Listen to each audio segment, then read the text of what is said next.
told me, hey, I got something fantastic to tell you. He said, I am affiliated with people that speak with the spirits of the dead. How would you like to talk to the spirit of your dead mother? And I was shocked. I was shocked. He said, you wouldn't be afraid of talking to the spirit of your dead mother, would you? Well, I said, I'll tell you what, I would have to give that some thought, because it's something I never thought about before in my life. Heart Research Center presents A Trip into the Supernatural with best-selling author Roger Mورنو. While still a young man in the city of Montreal, Roger Mورنو became involved in the worship of demons. In this two-part series, Roger gives us a first-hand account of his harrowing brush with the powers of darkness and ultimately his divine rescue. Also joining him are Cyril and Cynthia Grossi, the very couple who first pointed Roger from the darkness to the light. Conducting this exclusive interview are Dan and Karen Houghton of Heart Research Center. Let's now join the Houghtons and Roger Mورنو as we together enter part one of the trip into the supernatural.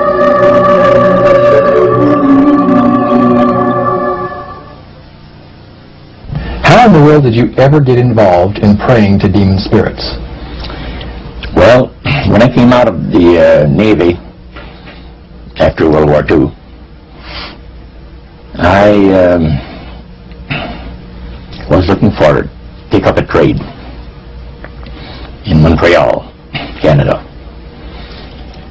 And at that time, I ran across a fellow that had been on a particular ship with me. And he said, hey, Mورنو, you're alive. How nice to meet you. He said, let's have dinner tonight. I said, well, boss, can I have the evening off? Because I was the assistant to the Windsor bowling alleys and billiard, you know. It's the high-class place in Montreal where all the dress manufacturing people go and relax. So I got the evening off and I went out, we went out and had dinner. He told me, hey, I got something fantastic to tell you. He said, I am affiliated with people that speak with the spirits of the dead. How would you like to talk to the spirit of your dead mother? And I was shocked. I was shocked. He said, you wouldn't be afraid of talking to the spirit of your dead mother, would you? Well, I said, I'll tell you what, I would have to give that some thought, because it's something I never thought about before in my life. Most of us probably haven't. A little afraid of something like that. Well, he says, you know, it's written all over your face. You're afraid of going to a seance. But he says, I know you. He said, you're going to come. And then he started telling me how brave I was when I was aboard ship, you know, different things. He says, you're not the same man. You've changed. You're chicken. That's all I needed to hear. I said, when do we go to a seance? So one Saturday evening, we were in the place. It was her first time. Very beautiful place. The medium was a lady. She had a gorgeous new home in Montreal. And there were about 20 invited guests there. I wish I was one of them. And she communicated with the spirits for different people there. And you're telling them what the spirit said. And then there was one lady that had been talking almost continually before the seance started, and she didn't believe in the dead appearing and all of this and all that, and she said, well, I would have to see my dead sister, she says, to believe it. So while the seance was going, one man said, I would like to talk to my friend that died 6 months ago, but I don't want him to appear. Just want to talk to him. Because he says, I don't trust you talking to my friend for me. So the medium says, let me inquire of the spirit. Yeah, the spirit will talk with you. And that big masculine voice was heard in the place. It says, hi Frank. It's nice of you to ask for me to talk with you. And they had a little chat. And after it was over, Frank says, this is the greatest thing on earth, to be able to talk with the spirits of the dead. Then the medium said, we have a very special surprise tonight for you people. A spirit will manifest itself openly here in a few minutes, and it's like a big gust of wind hit the building and right through the wall. Now the lights weren't terribly bright, but they were like living room lights, a couple of floor lamps and maybe some of these, and that translucent being seemed to come right out of the wall. How did you feel right at that moment? It's almost like my heart stopped a little bit. Very weird feeling. So it was a lady in a beautiful evening gown, swirling. And she said to Mary, my dear sister, you are so wonderful to have asked for me. And Mary fainted and fell right off her chair on the floor. And a couple of guys jumped up and picked her up, and spirit gone. And that was the beginning of it. That's how you got into it. Yeah, that's how we got into it. After a while, you see, there's something interesting about the human mind. You can adjust to an awful lot of stuff. You can adjust to a lot of things that would terrify you to begin with. After a while, they become common and ordinary. So you mean contact with the supernatural can become commonplace and ordinary and doesn't bother anybody? Yeah. In other words, the more that you do it, you're not uncomfortable. That's right. It's just not an uneasy feeling. Yeah. So how do you feel about it? Then I got into a secret society that worshiped the spirits, you see. Well, how is that different from the seance, Roger? It happens that the seance are not involving in many ways. But when you get into a secret society of spirit worshippers, then, and especially when you're invited there by the direction of the higher-ups in the spirit world, you never get out of there alive. And this is exactly what my friend and I were up against. We didn't know anything about.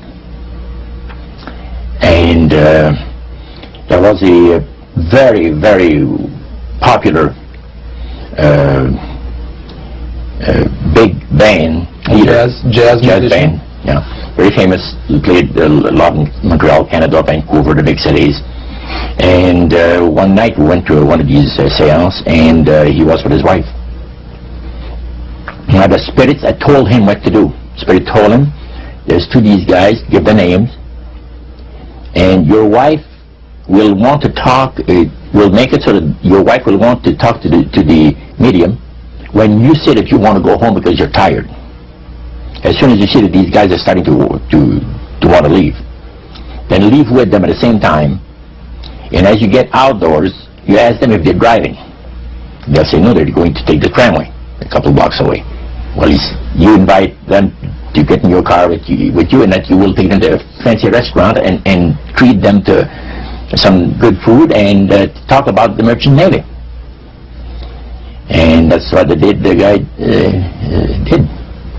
And there we were in this plush restaurant, pulled into a little alley, and I can still see it like it was yesterday. Just enough room to pass the car, back alley, that happened to give on a restaurant that was on St. Catharines Street, which is the main street of Montreal. And that was quite an evening. So Roger, you're at this restaurant. What happened? Well, after we were seated, in entering there, the place was just full, packed tight. But there was a couple of tables against a wall that had a reservation sign on it. And the owner of the place recognized the band leader and came and said good evening, and you gentlemen want a table, so you're one of the reserved people. So we sat there, and we had our favorite alcoholic beverages, and as we talked, the band leader says, how long have you fellas been involved with sorcery? And he chopped us a little bit, and I said, exactly what do you mean? Well, he said, what you people are doing, talking to the supposed talking to the supposed spirits of the dead. He says, this is silly. And this man had been at the seance with you. Yeah, oh yeah. And he's telling you that it's silly what you've just done. Because see, my wife, he says, goes to the seances because she gets comfort and she gets something good out of it, good feeling out of it. And she lives for what the spirits are going to see that the future is going to be like. To me, he says, I can't bother with this stuff. He says, I want power. I go right to the source of power. And he says, how do you think that I became famous the way that I am? Well, I said, you must have had some good luck. Well, he says, there's no such thing as good luck. He says, there's either some power working for you somewhere, or you don't get ahead in this world. Not in my type of occupation. So it went from there. We got talking about spirit worship. Did it intrigue you? Or did it make you want to find out more about what exactly he was talking about? Yeah. So he said the supposed spirits of the dead that you're talking with are demon spirits. They're fallen angels. They're beautiful beings. Just set it out, just like that. Yeah. It didn't make you uneasy when he said they were... Well, it shocked you a little bit, something that you first hear mentioned to you. He said, you guys have got a great future ahead of you. Because we've been told, the high priest of our society, secret society, has been told that the master has very special plans for you too. Now, what did he mean by the master? Satan. And we were interested to hear more about it. And he told us, he says, look, we worship spirits. We worship Lucifer and all his angels. They're just as beautiful as they did before they were cast out of heaven. He says there was a misunderstanding in the whole thing. He says among the inhabitants of the galaxies. And he says our master was misunderstood. And God did not bear with him like he does with people that make mistakes today. So we're in a warfare, good against evil. And we happen to be the evil ones, but we're not that bad. He says, I look at this business between the forces of good and evil. He says, you believe in one person believes in God, another one believes in Lucifer. It's like politics. So the great controversy is real. And you heard someone talk about it that's on the other side. And to these people, they are sold to the fact that Christ will not return to this planet with power and great glory. He's going to abdicate all claims to the planet, because the high priest once said that Christ will abdicate all claims to the planet because he knows that it is lawfully and rightfully Satan's. And at that time he says, Lucifer, you mentioned Lucifer a lot of times, but he mentions Satan also. He says, the master, usually they like to talk about the master will resurrect his people from the grave. And George is telling you all this, or the high priest? George. Okay, when the evening wound down, and you're putting a cap on all that, you guys had consumed some alcohol. Yeah. And did you feel like that there was kind of a one-shot deal, you didn't know if it ever happened again? What happened after that? He said, no, I said, listen, guys. He said, I like to have you, he says, need some of our people. What about next week, Wednesday evening? I'll pick you up at your place, and you're invited to one of our services. Services? Like a church service? Yeah, something similar to that. It's a testimonial to the spirits, about how the spirits have blessed your life. See? So, when we left there, I said to myself, this guy is half drunk. I'm not going to hear from him again, But it was true. Wednesday night came, he was there with his big Lincoln, step in, and we went to one of the most beautiful area of Montreal. And the place was a mansion. Now, a mansion is usually very large. We call this a small mansion. It was beautiful. Most beautiful place. Yeah. Roger, your friend George took you and Roland to this mansion where people worshipped the demons. Mm-hmm. What was it like there? What kind of people were there? Well, it was a big surprise for me, as I kind of made up in my mind an idea that they were going to be rough-looking characters. But as we entered the place, I was amazed to see that they were all very well dressed, well mannered, and that a lot of the people, as we were being introduced to people, were professionals, doctors, attorneys, a lot of business people. And see what they had? They had a praise session to the gods, which is the spirit counselors, which are in charge of legions of spirits, of demon spirits. And they talk about what the Lord of their lives has done for them, because they call on particular spirits, like the god Nehushtan, which you read in 2 King about. The Israelites worshipped the golden serpent that Moses had made. Mm-hmm. Well, behind the spirit worship, behind that, they were worshipping the serpent. They were actually worshipping this spirit Nehushtan. And the same spirit Nehushtan is, the priest was telling us, that the medical doctor that was telling us how he was making operations that had never been made before, because people had to be awake, yet have no feeling. He was able to, carry on the surgeries that had not been done before. Mm-hmm. But the spirits would give the capacity to be able to operate without people feeling any pain and things. And also without no problem with the blood, because as he would cut his incision, because his incisions, everything open and with no blood running. Mm-hmm. So he could do the work that has not been done before. So. Now, I recall reading in your book that at this praise worship service they had, they would sing hymns. Why would they sing hymns in a demon worship? Yeah, this was kind of a big surprise to me when that took place. The priest said, hey, let's go down to the worship room of the gods and have a praise session, a singing session. So we go down there, and what did you think they pass around? Church hymnals, Christian church hymnals.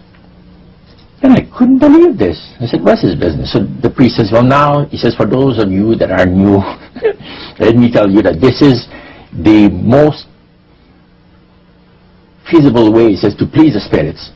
It's to deride Christ and his people, and his church and all that. So they sing out of Christian hymnals. They didn't sing Christian words to the hymns, however. Well, they changed a lot of them. Mm-hmm. Yeah, and not it's a form of blasphemy. Yeah. Mm. Such as you see today in the rock music world. You see the entertainers, they have these crosses. Mm-hmm. The ladies got earrings, crosses. Mm-hmm. The guys got the cross. This is a form of blasphemy, a form of deriding Christ. You see. Spirits cause the people to do that, to find pleasure in wearing this type of emblem, which is the cross is the emblem of the crucifixion of Christ to the Christians. So what were your impressions the first time you went down into that worship room? Well, it was, we'd been there maybe half a dozen times, and the high priest told us after the meeting was over, he wanted to talk to us, my friend and I. So after most people had left, he says, the master of my life has revealed to me that it is time for you people to become acquainted with the worship room of the gods. Well, we started to move toward a beautiful grand staircase. Beautiful. The banister was huge. It was massive, and the wrought iron work that they had done in it was super. The beautiful decorations on the walls, the chandelier on the first landing. So it was the first landing. You go down about 8 or 10 steps, and you had the first landing. It was huge and beautiful. The light arrangement was the nicest I had ever seen in my life. When we got into this sanctuary area, it wasn't very brightly lit, but everything was magnified the beauty of certain things. Like a lot of the things were gold plated. are gold trims. You see, the little altars where they had the spirits that had materialized. They photographed them, and then they had paintings made of them. And there was probably about maybe 100 of those around the place. Sort of like a shrine. Yeah, and underneath there was a little altar where you have incense and things that they would use in their prayer sessions and things like that, devotions to certain spirits.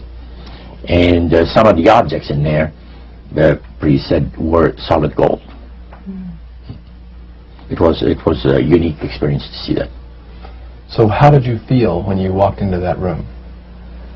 I felt that these people had power, and they had a lot of it. Did that attract you? Yes and no. You had mixed feelings about it? I had mixed feelings about it, yeah. Because to a certain extent, things looked so good, it sounded so good to us. But you see, I'd been brought up in a Christian home, where my parents had told us we were 8 children in the family. And especially the older ones, you know. My dad says, well, you know, if you get involved in wrongdoing, you're going to have to pay the price. There's always a cost for everything in this world.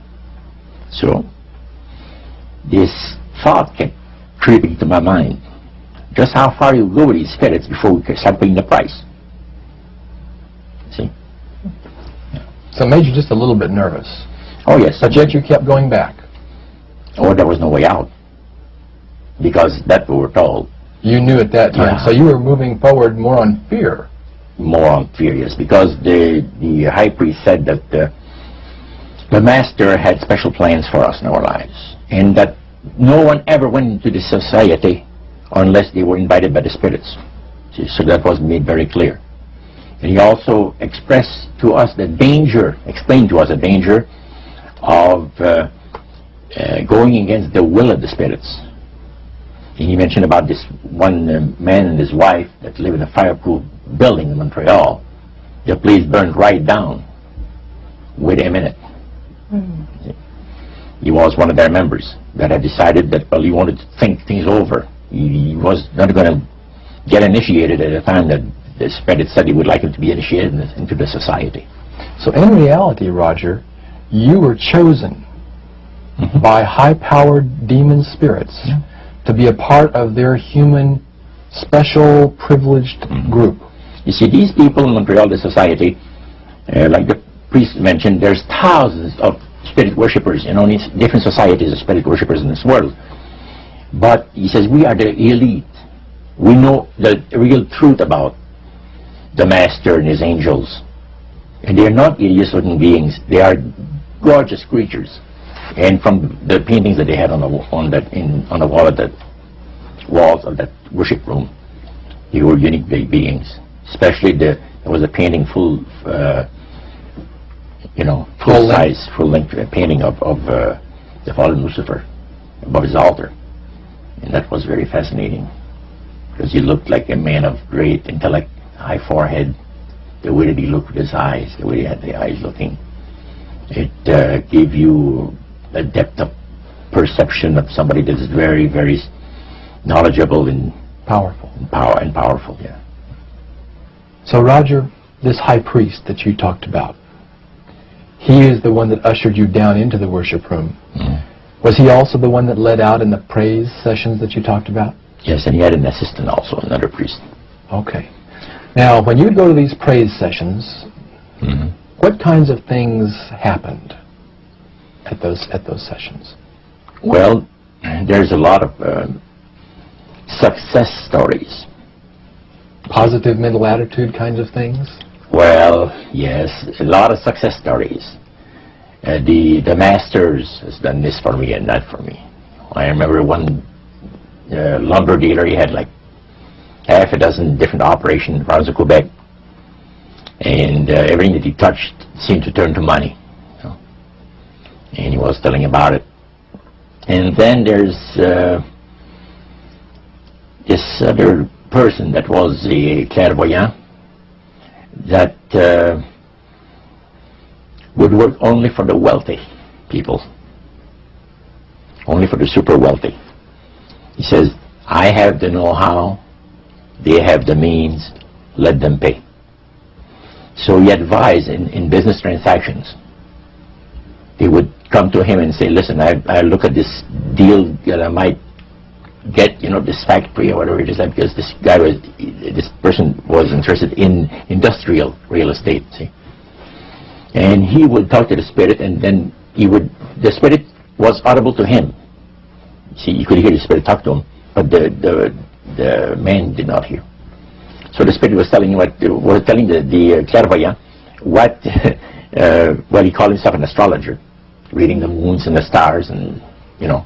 Now, what was the term you used for his title, this man? Clairvoyant. Clairvoyant. Oh, clairvoyant. Clairvoyant. Yes, and it was interesting. This person stood up and says, I had a nice little experience last week. And he says, the master, he says, they take care of you. This lady and her husband brought him to this astrologer a bundle of money. They said, this is the deal that you... And he works at only on percentages. Only on percentages. He doesn't work for set amounts of money.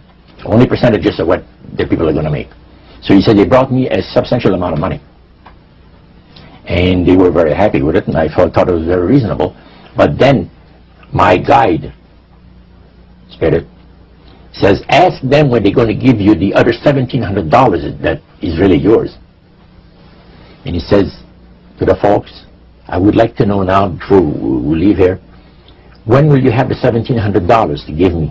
That makes up my part of, you know, rightful part of the deal. The wife fainted, and the husband says, we'll have the money for you within 24 hours. So that was this type of priest. So he was thanking the demons for helping him to know that. Oh yeah, demon spirits, yeah. At what point did this demon worship start to affect you personally, Roger? Well, it wasn't too long that the priest mentioned to us that the time had arrived for us to start trusting the spirits and give the spirits a chance to work for us. And there was a number of gifts that you could choose from, you see. And I used to play the horses, some.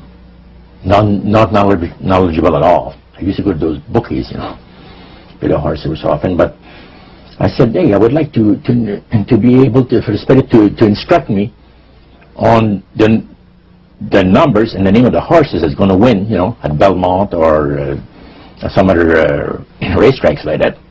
Make myself a little money. So the priest says it'll be given you.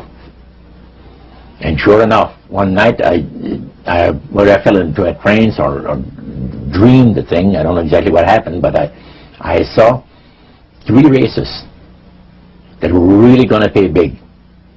And these horses were dummies, so to speak. You know what I mean? They were not really good horses. They were like one horse paid 21 to 1 because he was that poor, right? The chance of winning was so poor that they paid 21 to 1 on him. And it showed me that I saw the board, the bouquet, and the number on it. And I went there, and they said it was going to be on Saturday. That was like on Wednesday. A few days later, it was Saturday. I went there, and sure enough, there they were on the boards. I went to the wicket and handed some money and got myself a winner. Now I said, well, and it was crazy. I ought to put more money on there, so I put $20 onto the next horse, and that paid 21 to 1. So you know, I left there with maybe $400 or $500 in my hands, and I started to do that. In this case, I went directly down to the finest men's shop on St. Catherine Street and bought myself a $200 suit. And in 1946, a $200 suit was... In 1946, people used to work at the RCA Victor, where I had worked before. I went to the Navy for $18 a week. And the good earners were $75 to $50 to $75 per week, you know, for laborers. So the demon spirits looked on you so favorably, they began to help you win in your gambling. Then I went to other bookies, you see. And one day, I am told of the man at the cage, where you do your bet, he says, my boss would like to talk to you. And he said, you go right through that door over there. Oh, sure. So I know the guy says, come on in. The guy's sitting behind a big desk, smoking the big cigar. So he says, you're Roger. I says, yeah.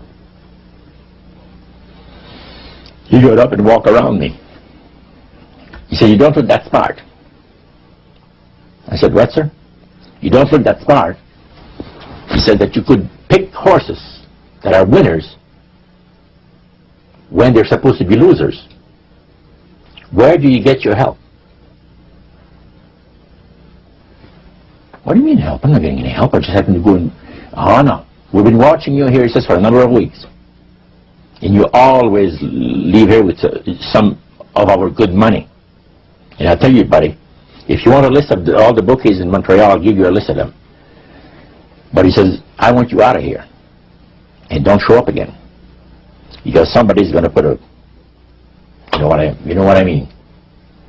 I said, okay, sir, I won't be back again. So it's a tough business, being gambling. So even with the spirit's help, it was tough. Yeah. Well, it's stuff is going to shoot you, yes. Yeah. The high priest would say a number of things to you when you were in these praise services, and you went to a number of them over a period of time. Mm-hmm. Talked about the issues of the great conflict. You've already touched on that a little bit. I want you to follow up on that a little bit more, Roger.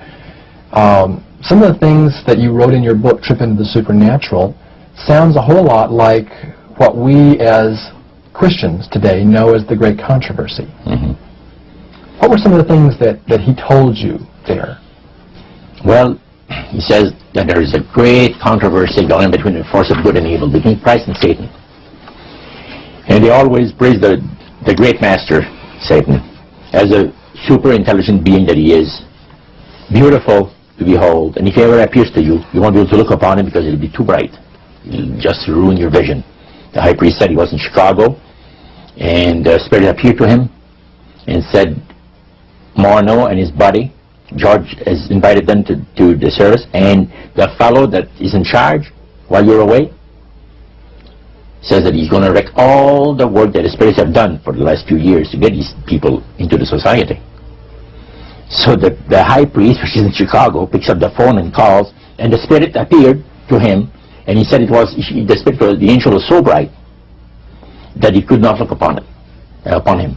And he says after he picked up the phone to dial, he couldn't dial the phone because of the fact that his vision was so terribly blurred by the light, the beautiful light of the bright being.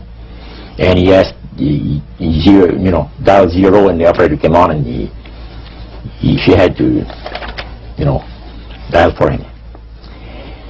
And they talk about many, many things in regards to, who's going to win this conflict. Any discussion about fire and brimstone?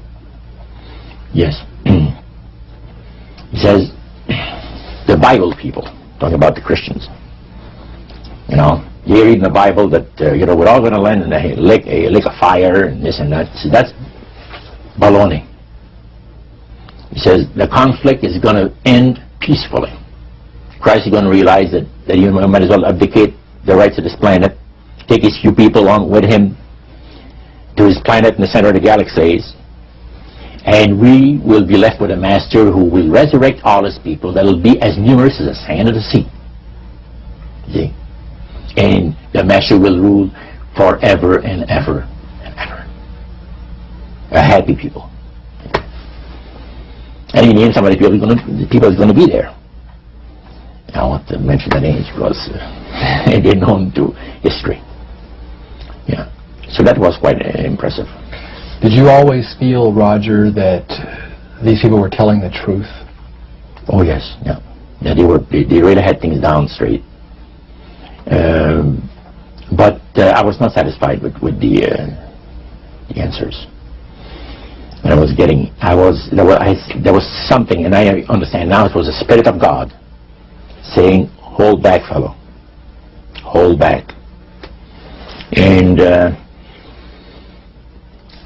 the priest had talked about us thinking seriously about being initiated into the cult. Right. So they let you come to sort of take a look-see, but you can't go back for several months. Oh yeah, it's not a matter of whether you're going to be initiated or not. It's when. Okay. You see? So they began to press you for a commitment. So the priest said, look, fellas, I'm not going to pressure you into anything, okay? But I want to show you what the spirits can do for a devoted servant. We went downstairs, not through the staircase that I thought the worship room of the gods, but at the other end of the building. Went downstairs, and a number of times I'd gone there to the men's room, and I heard these typewriters clicking like the dickens. Man, it's going. I said, why do we have a lot of people typing in there, in that room?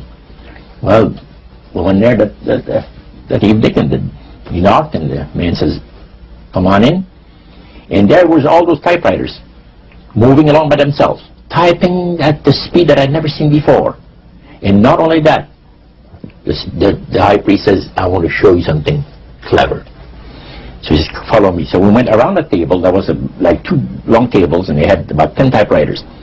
And he says, now notice that the typewriter types to the right, then doesn't go back. It types back to the left. Isn't that something? I had never heard of things like that before. He said the spirits are doing the work. And he introduced us to the man.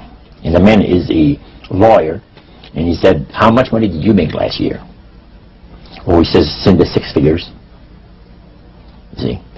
So this lawyer had a business in the building that housed the worship room. Oh, yeah.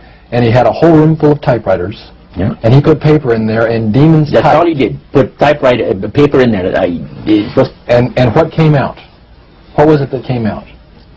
Different briefs for court cases. And so he would sell these to people? Oh yeah. Okay. He had the service to the legal profession. And the high priest was the showing... United States and Canada. So the high priest was showing you this to give you an idea about the kinds of blessings that you would receive? Right. Yeah.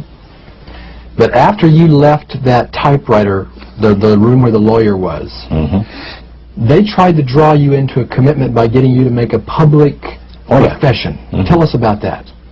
Well, they have a super beautiful resort in the Laurentian Mountains, which is north of Montreal.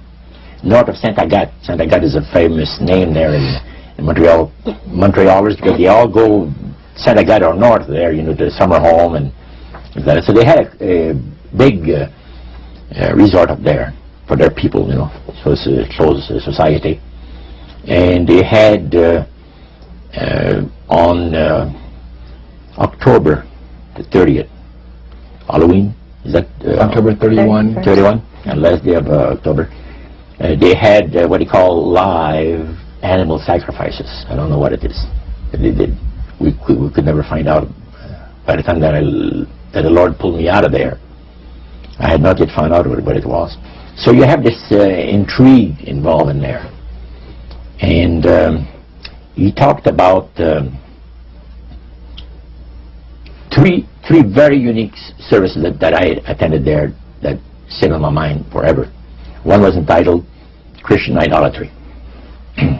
Another one was entitled The Super Deception of a Glorious New Age, which actually applies to the New Age today. And this was 1946 that we're talking. And then the other one was Satan's Great General Council of the 1700s. And I must say the things that I heard there was an eye-opener. First of all, we'll go through the Great General Council. Okay. At the beginning of the 1700s, said the high priest, Satan and all his spirit counselors held a Great General Council with one purpose in mind. It was to prepare for the great industrial age that was soon to break upon the world.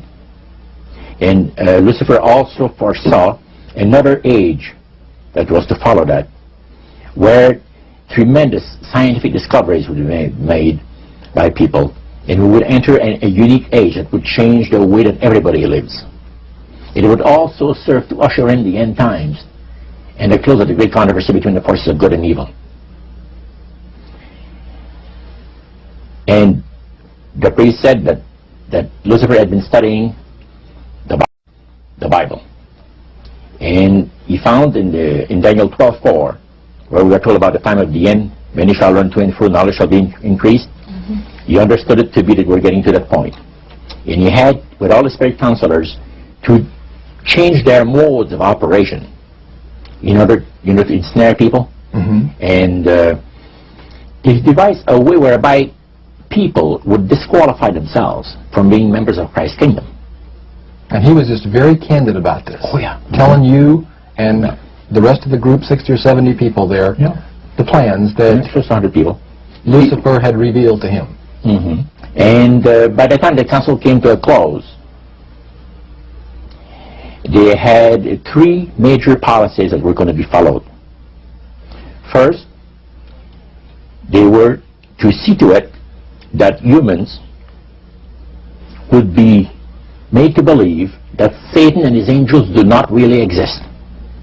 Because up to that time, you could walk down a street of Paris and you would have signs that would say, well, you have a soothsayer or a fortune teller of some type, and if you want to put a curse on someone, you could go and see this other old lady over there, the old witches. That's the way it goes. But now it had to change. Lucifer says we have to make sure that people, humans, get to believe that Satan and his angels do not really exist. Roger, that's interesting because a recent research study report that I read indicated that in a national survey, I believe it's over 75% of people do not really believe in a real tangible devil. But there is one. No, the next thing, the three-parts policy that they had adopted there, the second one was to find a way of being able to get total control of people's minds. And that would be done by taking hypnotism out of the realm of the occult and introduce it as a new science for the benefit of mankind. So part of what the high priest told you was Satan's strategy to take total control of people's minds. They felt that by taking hypnotism out of the realm of the occult and introducing it as a new science for the benefit of mankind, they could then use people of great renown, educators, people of capacity, that would do great things, such as supposedly regress people in time to former lives that they had.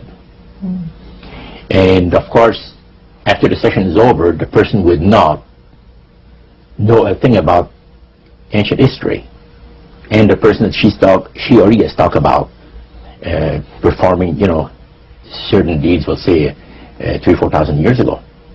But this was their strategy. Now, what this would do for the thing is this, that it would create in the minds of the general public, solidly set in the mind of the general public, an unwavering trust in that great deception. In other words, people could, they would believe it. This person was hypnotized, was regressing time to, former lives, and did this and did that, and no deception. Maybe Alexander the Great, we'll say, and some of the generals and people like that. And the person, after the session is over, comes out of hypnotism, and he or she doesn't know what she's talking about. So now this would be a way of de-Christianizing the Western world through the avenue of mysticism. Now the time came when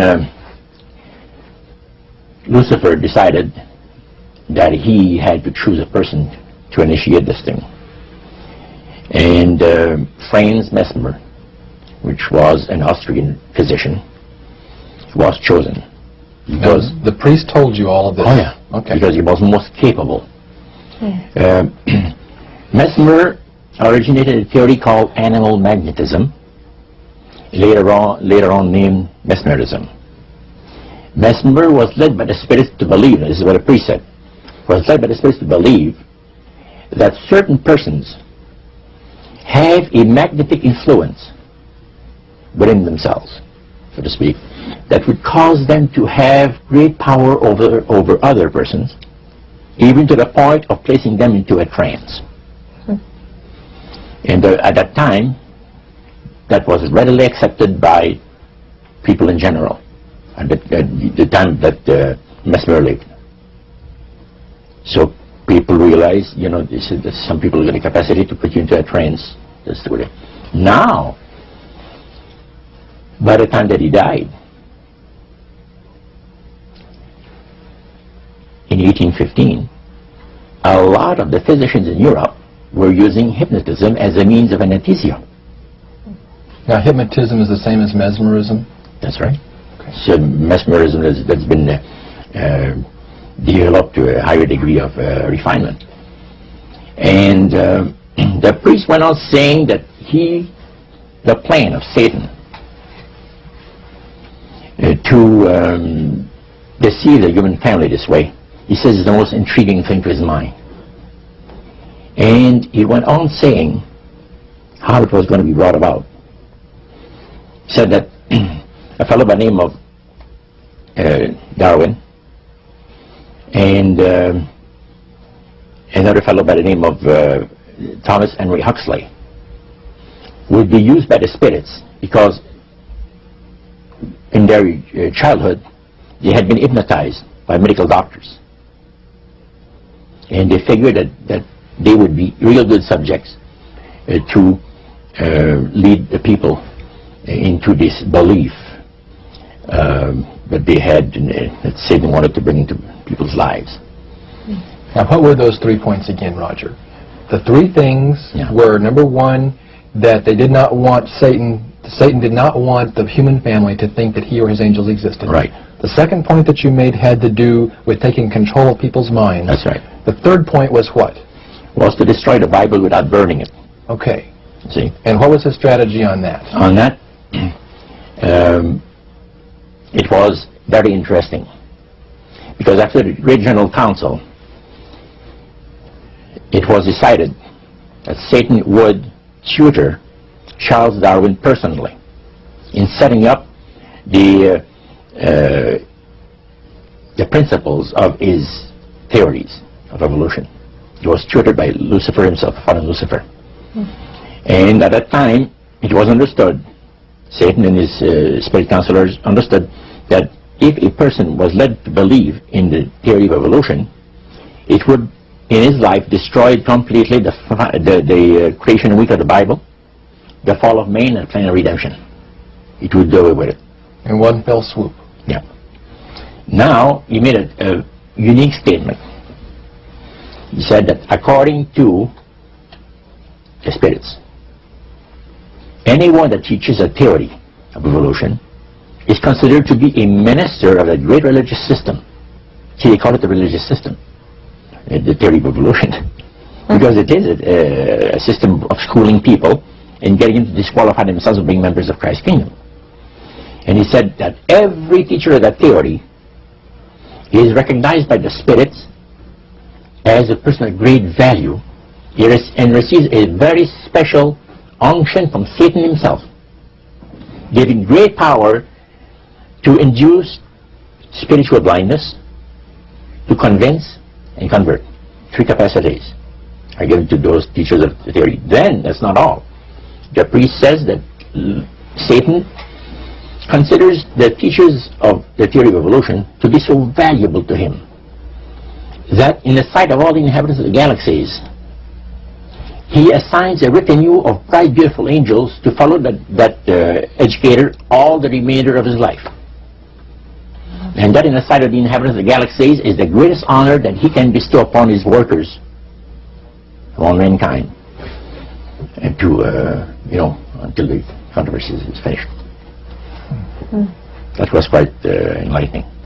Now, the high priest was talking just sort of like a preacher would talk up front.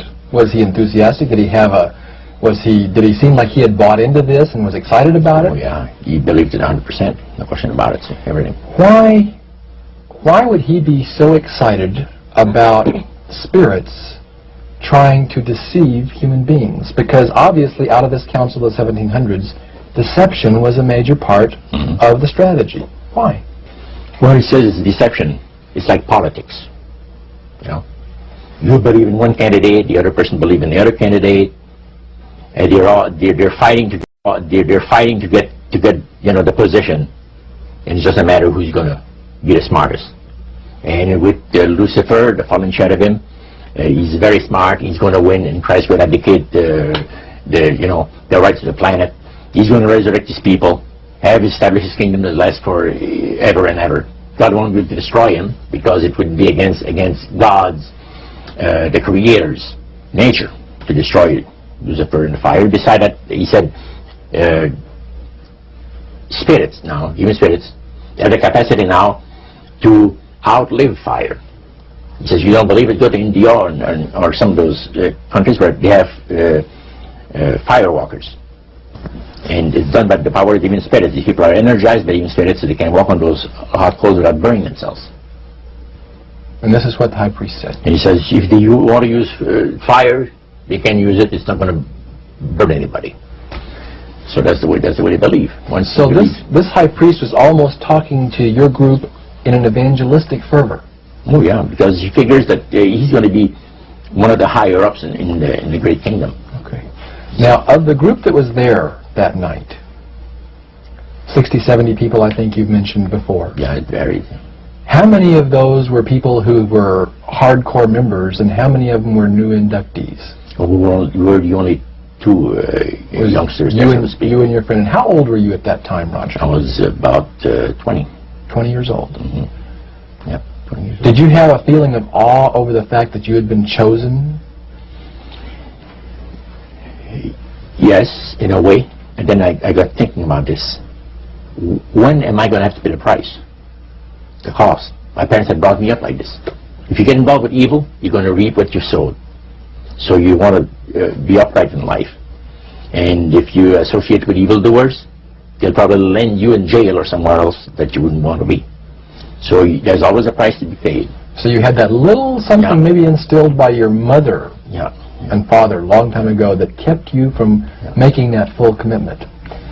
Now, one of the things that really amazed me and shocked me and made me sick at heart is when the priests talk about Christian idolatry.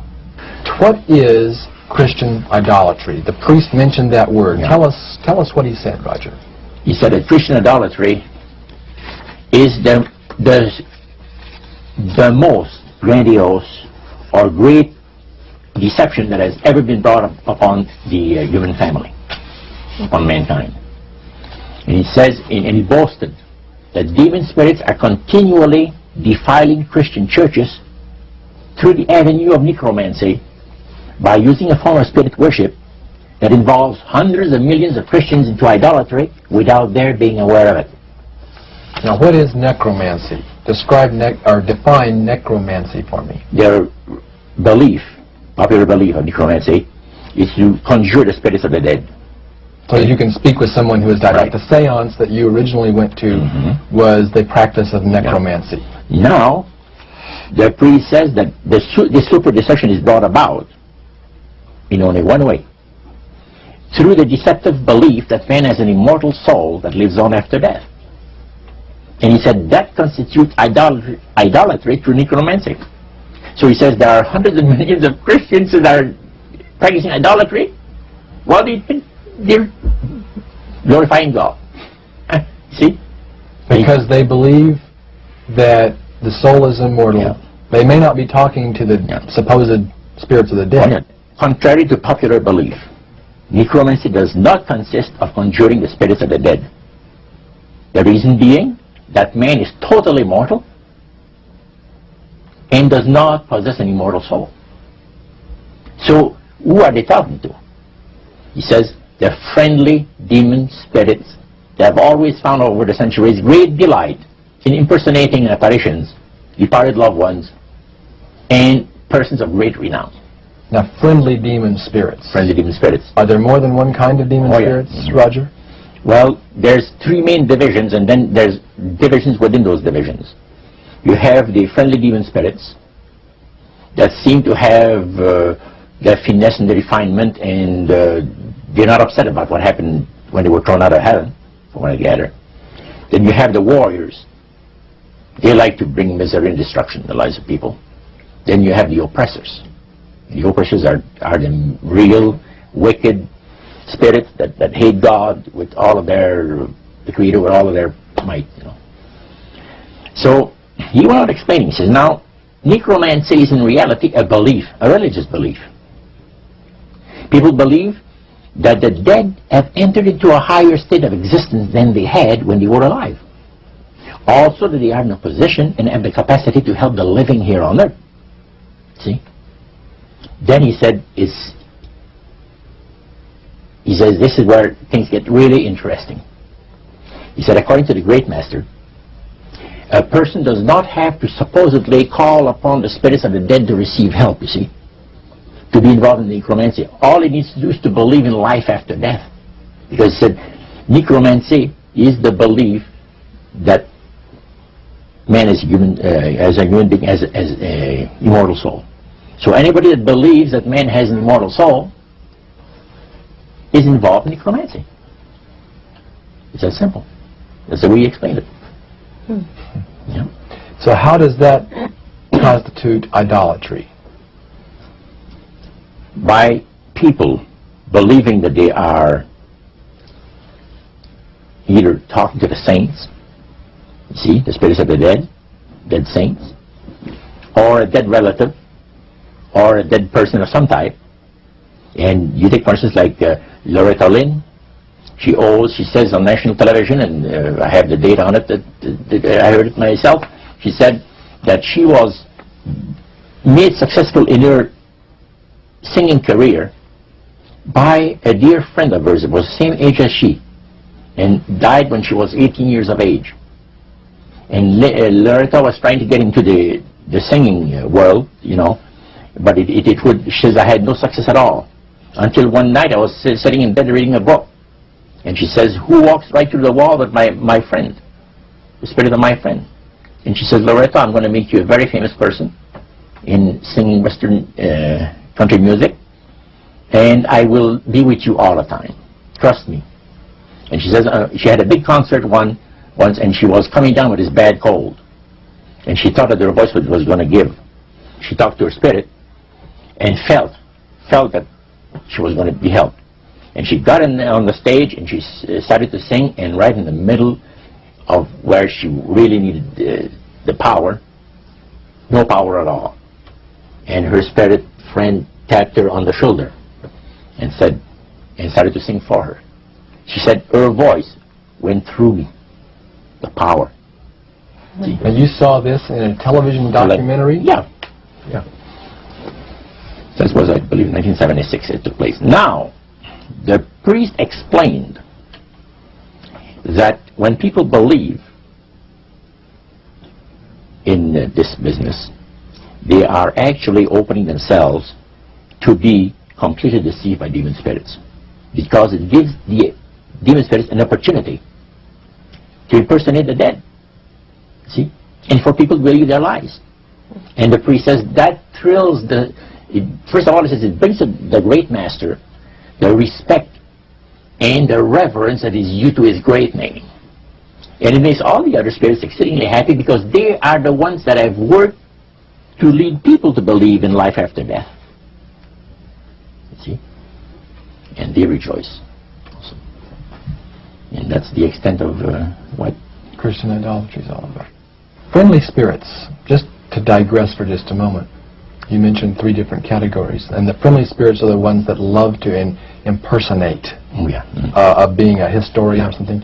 We specialize in that. In your experiences in the praise services or in the worship room or the other places where you were, any of the places you were, did you ever witness an event where necromancy or even something that would be popularly called channeling today took place, where you actually heard the voice of someone in response to someone's questions? Yeah, a number of times, but there was one time in particular that fascinated me because it was unique in one way.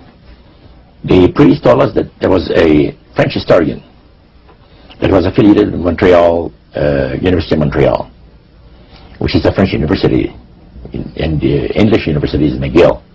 So the University of Montreal is the French university. And this man was from Paris. He was from Paris, but he's affiliated with the university. And he wanted to have some details in regards to Napoleon Bonaparte and one of his generals. So, by the way, there are also in other parts of the world elite spirit worshippers like the group that we had in Montreal. And he mentioned there that he said, you guys are fortunate when my friend and I went in, because you're right in time to see something very interesting. My friend there is having his devotions and the worship room of the gods, and he will use a trance medium to converse with certain demon spirits that will inform him in regards to ancient history by Napoleon. And sure enough, we went down there, and somebody came up and said he's ready for the session, and we went down there, and he said you would need 3 people. You would need 3 people, but he wanted 5 people that volunteer to be the channel for the spirit. Okay, so he was 3 of them were chosen there, and he had to go back and sit down. And the man shook his head like, a little bit like this. His eyes went glazed, and he stayed at it for a half hour. And the spirit spoke to him. Said, I'm a spirit counselor, and what would you like to know? And he had a clipboard, the historian, and asked him some questions. This historian was from Paris. Yeah. And he was wanting information, some detailed information about Napoleon Bonaparte and one of his generals. And so he asked the questions of one of these human beings that was channeling. Oh yeah, the voice changed and everything. The voice changed of the person completely. Okay. And it identified itself as a spirit guide. Oh, yeah, spirit counselor, yeah. Okay, a spirit counselor. And then proceeded to tell him all the events that he was asking, yes. Answer his questions? And there was a certain question that was asked, and the spirit counselor said, I will have Lord Remy and Lord Alphonse duplicate, in other words, the dialogue that had taken place. Oh, and the 2 other drama. Yeah, and the 2 other men fulfilled what he was looking for. But the one thing that interests me is the mayor of Montreal, Cavalier Hood. During World War II, at the beginning of the war, he was very controversial in regards to the war effort. He would tell the French-speaking boys not to go into the armed service, you see, because you're going to go and shed your blood for the British, you know, and we're their servants, so to speak, and all that, and he didn't want him to go into war, and they put him in prison. He was jailed for the length of the war for this. Now, the man said, I would like to have you tell me to the spirit to give me part of the speech that was given by Camillien Hood on the steps of the Montreal City Hall on a certain date. There are different versions of what has taken place, and you, Lord, would know the exact one. Now, the mayor of Montreal was still alive. Was still alive. And this historian is asking what was actually said at a speech. Yeah. Okay. The spirit counselor said, I'm sorry, I can't help you. All of my activities and my people have taken place in Europe. However, after my departure, our departure, other spirits will come and help you. And sure enough, the guy vibrated a little bit, and he's back, and he said, boy, how long? He said, 20 minutes, you've been used as a channel. So they, again, the spirit entered into him, and the spirit said he was a spirit counselor, that could give him the information that he was looking for. So, again, it was given verbally, and it was the voice of Chameleon Hood. Now, how did you know that it was the voice? Well, because of the fact, you see, I was a youngster in those days, just about ready to go into the army. And Chameleon, we used to listen to the radio. We had no television in those days, so it was only radio, and read newspaper. And all the speeches of Chameleon made and all of it was on the radio all the time. And in those days, they had no tape recorders, as we have now. So Chameleon would have to go to the Canadian Broadcasting Studio, where they made a record, a real phonograph record. And then they played it over and over, for the rest of the day. So you listened to those as a teenager before you went into the army, so you knew his voice. So I knew his voice really good. So I said to George, he was sitting next to me, he said, "Isn't it amazing?" He said, "If you think that's amazing, wait," he says, "until the spirits impersonate one of the departed people that you know, personally, like an uncle or a brother or a sister or something like that." He says, "That is unique." But that's the way it was. You are able to reproduce a voice, man, and just to perfection. The spirits are exceedingly proud of this, because, and this also was right up my alley. The priest said that as the times on this planet gets more and more difficult, and calamities of all kinds are striking the planet more and more frequently, demon spirits are going to impress people with the importance of Sunday sacredness. Roger, when I was a teenager back in the 1970s, I remember a song that came out talking about the age of Aquarius.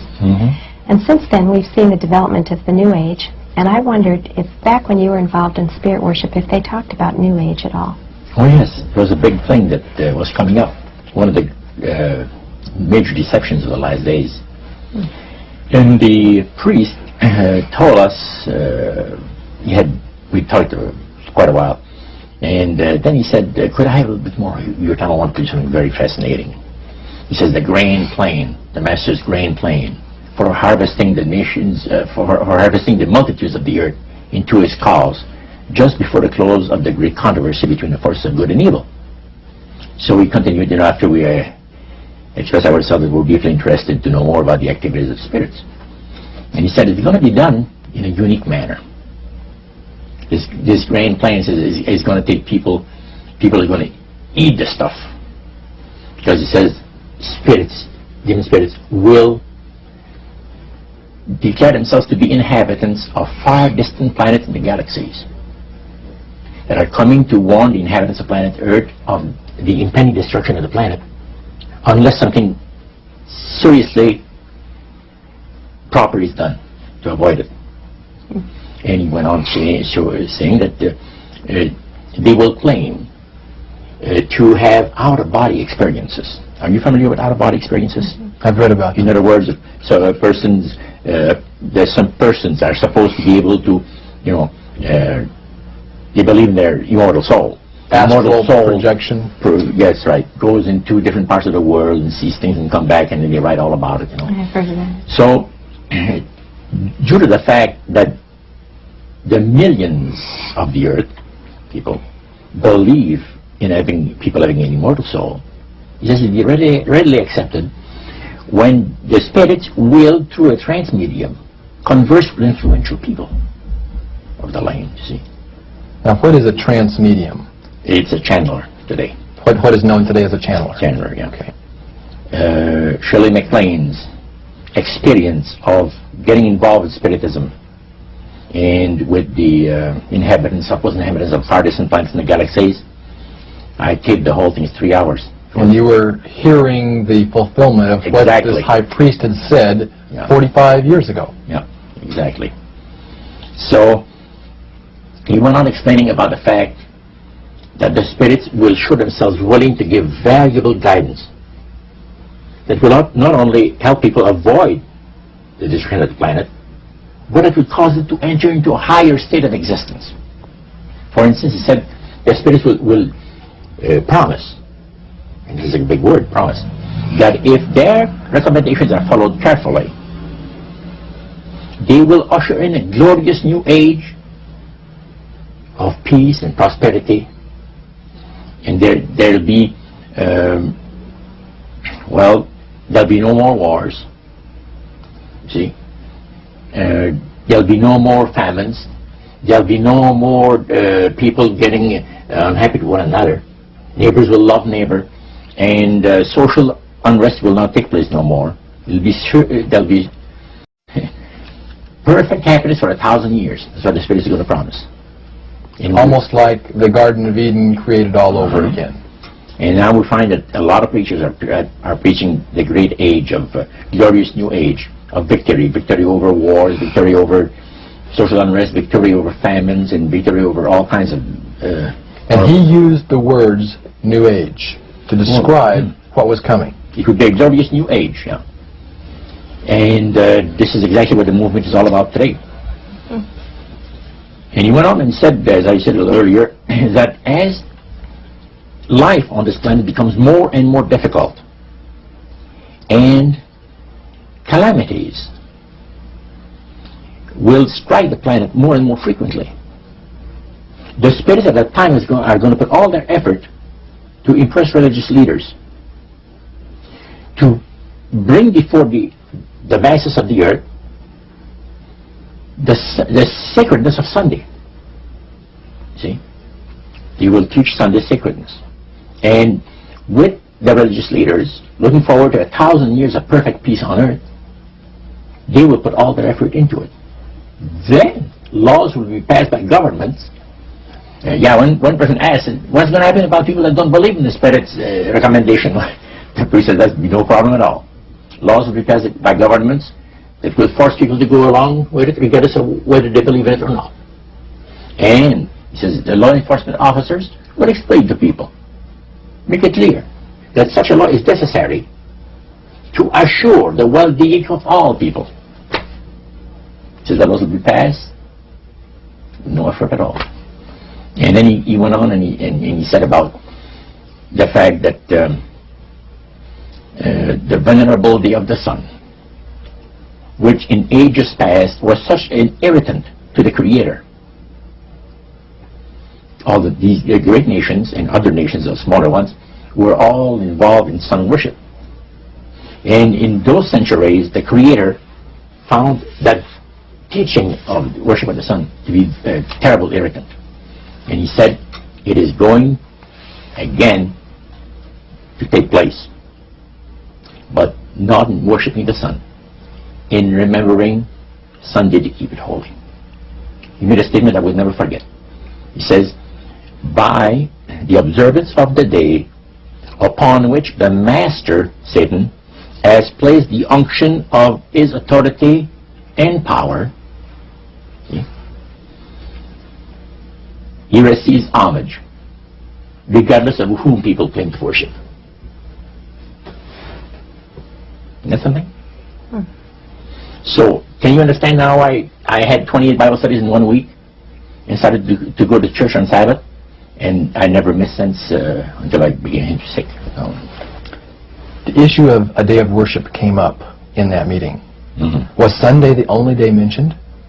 Well, you see, the priest mentioned, yes, about the fact Satan has chosen Sunday as his day. The Creator has chosen the 7th day of the week. Lucifer has chosen to call his day the first day of the week, Sunday. See? And regardless of what people claim to worship, worshiping God, the Creator, by observing that day, that particular day, they are bringing homage and respect. Now, at that time in your life, you were 20 years old or so. Had you ever heard of a Seventh-day Adventist? Never in my life. In that meeting... He didn't talk about Seventh-day Adventist.